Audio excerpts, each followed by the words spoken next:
Sobat Sejarah, kita lagi di Museum Malangkoa. Halo, saya Kia. Saya Iyal. Halo, saya Fitri.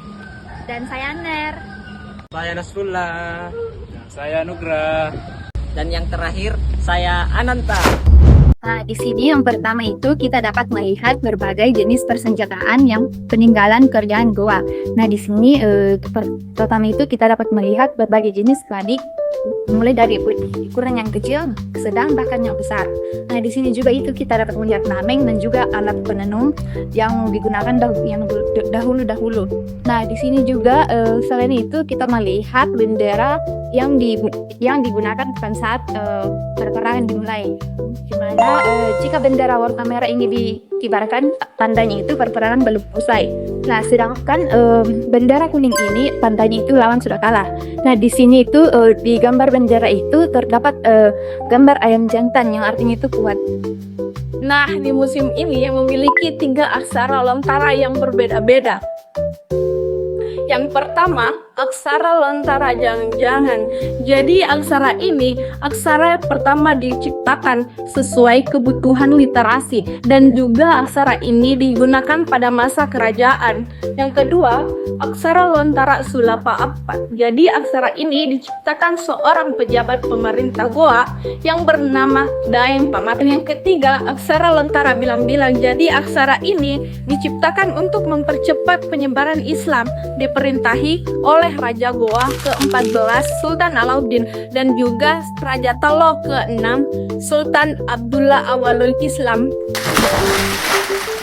Halo guys, jadi saat ini kita berada di ruangan Palungkuang. Jadi di dalam ruangan Palungkuang ini terdapat berbagai benda pusaka. Salah satunya adalah salakua. Jadi salakua ini merupakan suatu benda yang dibawa oleh Kumanurung yang merupakan raja pertama Raja Goa. Suami dari Kumanurung bernama Karembayong. Beliau juga membawa suatu benda pusaka yang bernama Tatarapang. Bisa kita lihat benda pusaka tersebut.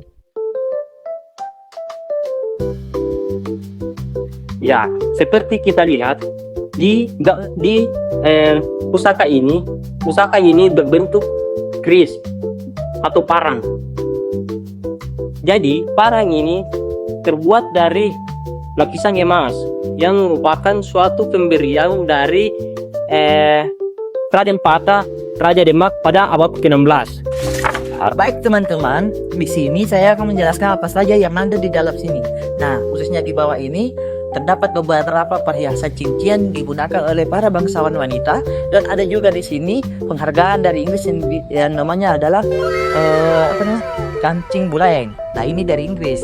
Dan ada pun beberapa medali penghargaan yang diberikan oleh Netherlands atau Belanda, dan khususnya di sini adalah sebuah alat yang digunakan oleh anak kerajaan ketika para bangsa atau raja datang, dia memainkan seperti ini.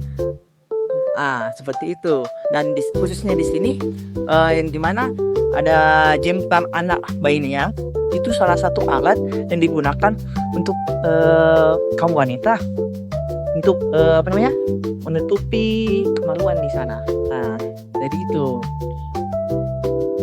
Jadi, di ruangan kelompok ini juga terdapat beberapa perhiasan. Yang pertama ada Tobo Kalupung. Tobo Kalupung merupakan rantai kalungpung yang terbuat dari emas murni, dan rantai ini merupakan atribut raja yang berkuasa. Yang kedua ada Subang. Subang adalah perhiasan yang terbuat dari emas murni juga, dan bentuknya seperti anting-anting. Benda ini berjumlah 4 tasam yang merupakan perlengkapan wanita dari pihak raja. Yang ketiga ada Ponto Jengajengaya. Ponto Jengajengaya ini terbuat dari emas murni juga, dengan berat seluruhnya 985,5 gram. Bentuknya seperti naga yang melingkar sebanyak 4 buah. Dinamai Malimpuam berkepala naga 2. Benda ini merupakan benda gaukang atau benda kebesaran raja di Goa yang dipakai pada pergelangan tangan. Benda ini berasal dari Tumanuro. Yang terakhir ada Kolara atau rantai Manila. Rantai Manila ini adalah sejenis kalung yang terbuat dari emas murni juga, yang digunakan sebagai perlengkapan dalam upacara khusus kerajaan.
back for you.